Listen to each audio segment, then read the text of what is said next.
正所謂慌張西望，佢係一個妙齡美女，佢因為食乳鴿俾人跟蹤，佢被嚇到魂飛魄散。究竟香港治安係咪越嚟越差？究竟情況係咪真係咁令人震驚？我哋揾嚟事主做個直擊訪問，佢就係樂奕元，交個咪俾你。唔該晒，聰哥。係啦，我就係個當事人啦。當日咧，我突然之間好想食乳鴿，跟住路經呢度，發現竟然唔使坐低間餐廳都有乳鴿食喎，仲要只係50蚊一隻，仲要係即炸添，咁抵梗要坐低啦。咁嗰日我就係坐喺呢個位啦，就諗住快食，因為有時食嘢想一個人咁享受噶嘛。對面就有位男士，咁我見佢望住我，跟住心諗不嬲都有人望住我㗎啦，有咩所謂啫？佢又舉起部機喎，咁我覺得都好正常嘅偷拍。咁嗰日我又唔係特別性感，又冇走光，仲要化咗妝啊，最緊要即係見得人啦。咁我有去影，突然之間有個着西裝嘅人突然之間話：對面嗰個偷影緊你啊！我幫唔到你好耐，跟住佢就夾硬坐咗喺度啦。首先我都好多謝佢見義勇為嘅，但係佢就冇諗過行開喎。跟住之後亦都唔係搭台話叫嘢食，佢就坐喺度問下我啲乳鴿好唔好食啦。我會唔會成日喺附近出現啦？跟住我就覺得其實我都係想快食啲少少嘢就走啫。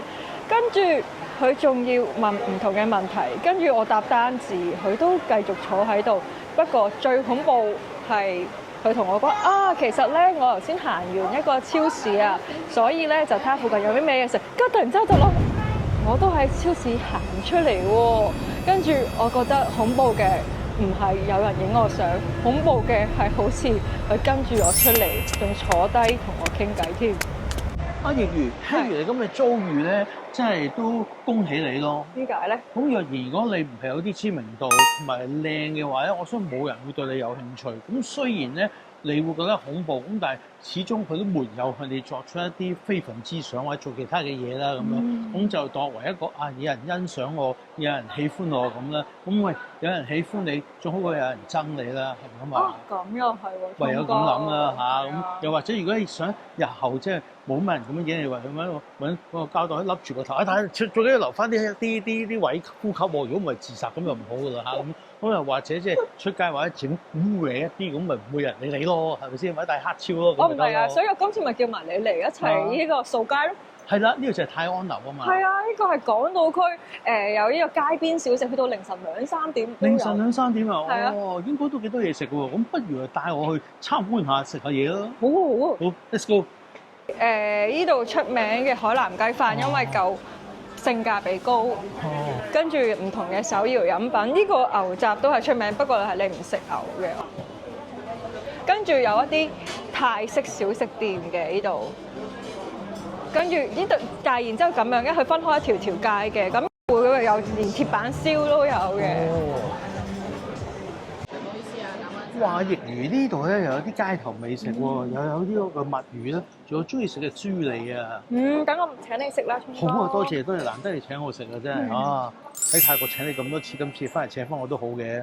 豬脷啊，細個嗰陣成日喺街邊食嘅，仲有呢啲墨魚啊。好似我聽我媽咪講話，呢啲係戲院小食。戲唔戲院啊？街邊唔係戲院都有嘅。哦，唔該，要豬脷墨魚啊！趁佢俾錢之際咧，我就食啦。好啊。食唔食到回憶嘅感覺啊，聰哥？係啊，直係回憶嘅感覺。幾錢啊？我好中意食豬脷㗎。仲有啲墨魚。其實呢啲點樣先為之好食？定係其實每一間鋪頭都係差唔多嘅咧？其實間差唔多。咁頭先問我落唔落甜醬，我話唔落。其實咧落埋甜醬咧，就更加有感覺。以前細個嗰陣咧，一大劈甜醬加落去咧，食落去咧，嗰種嘅滋味嘅感覺咧，同埋成口都係甜醬嘅感覺咧，真係難以形容啊！咁點解而家你唔落甜醬嘅，聰哥？因為我怕甜啊嘛，年紀大咗啊！喂，細路你好，係年紀大咗就怕甜咁咪咩咯？仲有某啲嘅回憶啦，即係留喺腦海中都好嘅，唔一定要真係咁真實嘅。我食咯喎，你繼續。好啊，可唔可以俾一支簽我？哇！我通常食呢啲老味小食咧，通常都係叫嗰個生腸啦，同埋魷魚啊。咁聰哥呢個好介紹，等我試下豬脷先。都幾爽喎，同埋啲口感唔錯。我下次就多個選擇啦。平時咧就係識得叫嗰啲魷魚啊、生腸，原來咧滷水嘅豬脷都 OK 喎。同埋咧唔落甜醬都有另外嘅味道，就係食到即係啲肉味咯。因為好多時我食滷味好中意加啲甜醬啊，同埋嗰啲係咩啊 mustard， 即係加辣醬。等我再睇咩食先。喂，長洲糯米糍喎，幾出名下喎。係啊，好多謝你咧！之前喺曼谷咧帶我食個金枕頭，好出名嘅泰國。咁其實咧，香港好出名嗰啲咧糯米糍咧，有芒果啦，同埋貓山王嘅糯米糍都好好味嘅喎。貓沙王唔係呢個泰國個，但係都冇所謂啊，都係榴蓮啦嚇。反正我呢個其他師兄嗰個 Go Let's Go 嗰個糕咧，亦都有榴蓮味㗎嘛。咁中意即係榴蓮就得㗎，咁都可以試一試。咁究竟呢個榴蓮加埋呢一個嘅長洲糯米糍出嚟個效果會係點咧？真係要試下先啦。好啊好啊 Hello 你好你好。啊都係嘅，多謝多謝。受到咁多嘅。係啊係，揾食艱難㗎嘛。揾食艱難。揾食艱難嘛啱咯，你成日想話多謝多謝。耍啊嘛，受手啊，靚仔晒喎。多謝晒，多謝晒。拜拜啦。拜拜拜拜，都唔知點答好真係。佢最出名係芒果，咁買兩隻啊，定係一個好咧？你覺得？兩張哦好係咯。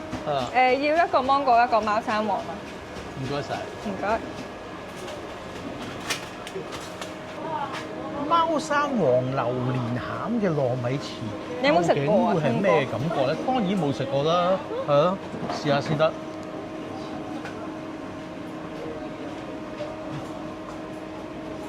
哇！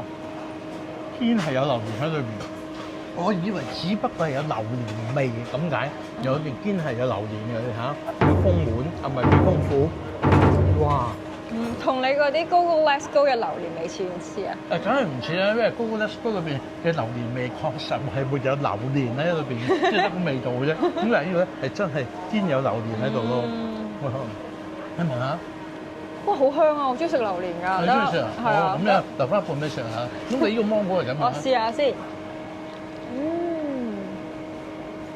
因為好大嚿芒果㗎，因為好多時咧糯米糍啲人咧就覺得餡比較少啦，但係長洲糯米糍香港嘅特產咧就係個皮較薄啊，啲餡咧就好多，你會見到係成大嚿芒果㗎。係啊，呢個榴蓮都係成大嚿嘅喎。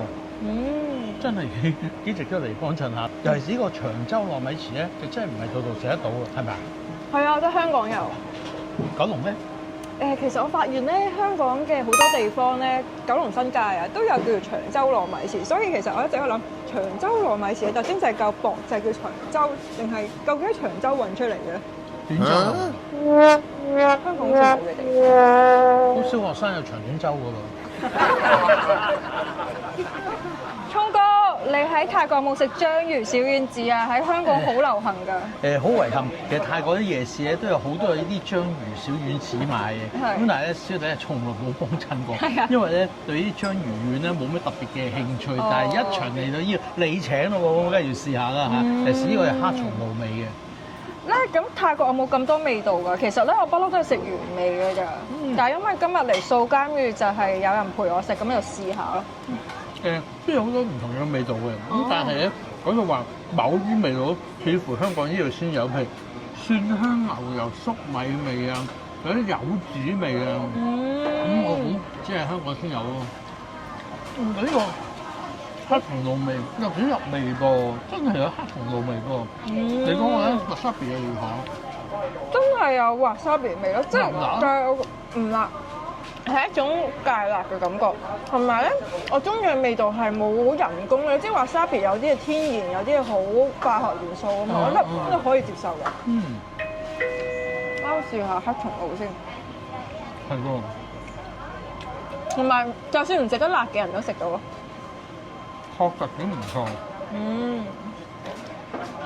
怪唔知得香港人咁中意食呢個墨魚章魚小丸子啊嚇。同埋我今日都試咗啲唔同嘅味咯，因為我好多時咧都係去一啲日資百貨嗰啲咧食原味咯。我最中意食好多嘢都係原味，譬如雞蛋底、雞蛋仔啦，我都係食原味。原汁原味啊嘛。係啊。你中意邊個味多啲啊？我中意黑松露多啲。咁你平時食嗰啲咩意粉啊、炒蛋咪中意食黑松露咧？一時時啦，睇心情啦。哇！住喺泰安樓嘅人都幾幸福喎，隨時落嚟都有嘢食，係啊，我覺得個好處係咧，你諗唔到想食咩，落到嚟兜個圈咁執啲 idea，因為呢度真係有太多唔同款式嘅，台灣啊、泰國啊、呢個中國各地嘅小食都有。仲有藥食添喎，呢度有間診所。咦？呢啲咪叫做香港嘅兩餸飯係嘛？係啊，泰國有冇㗎？係泰國有㗎，不過咧食嘅當然唔係呢啲嘅食物啦，食啲泰式嘅食物。香港嘅食物睇落嚟都幾豐富喎，而且種類繁多喎。話時話我都想食，但係聽人講咧，通常咧呢啲兩餸飯咧係方便大家較為簡單同埋便宜去食。咁如果佢哋幾個一日走去食實，會唔會將人哋嘅風格咧？你食到人哋啲餸嚟嘅，雖然食佢咪冇咯，咁所以我都唔係好敢去食。雖然我都好想食。啊，聰哥，你真係細心幫埋其他人諗，但我相信咧，佢哋係有充足嘅貨源，又隨便揀。咁又係，咁一餐由你請啦。OK。聰哥，你飲緊咩啊？我都唔知啊！頭先問嗰個靚仔，佢介紹呢個俾我，個名叫鐵觀音烏龍拿提。咩叫拿提咧？我又唔好意思問咩叫拿提。你知咩叫拿提啊？Latte 咯。即係咖啡嘅一種。Latte 其實咧意思咧係有奶嘅咖啡嘛，咁佢而家係就用茶底咯，鐵觀音同埋烏龍茶咯。你覺得呢個 combination 點啊？呢個 combination 幾獨特咧，幾特別咧，有鐵觀音，有龍井，有 Latte 喎，應該淨係香港先飲到㗎啦嚇。包唔包唔到啊？如果呢啲你奶太多，又諗唔到茶味㗎咯喎。我冇諗咁多，我覺得又唔太甜，都幾好飲，幾得意啊！你呢個咧，你個咩？呢個係提子沙冰。哦。係因為咧頭先食咗啲嘢，覺得好似唔知係咪有啲味精，所以咧令到我覺得要飲翻啲嘢解渴下，所以就唔揀。有提子味。有提子味，不過沙冰嘅。沙冰會水嚟㗎嘛，你要加啲果汁先有味㗎。係沙冰水嚟嘅，咁又唔應該有味嘅。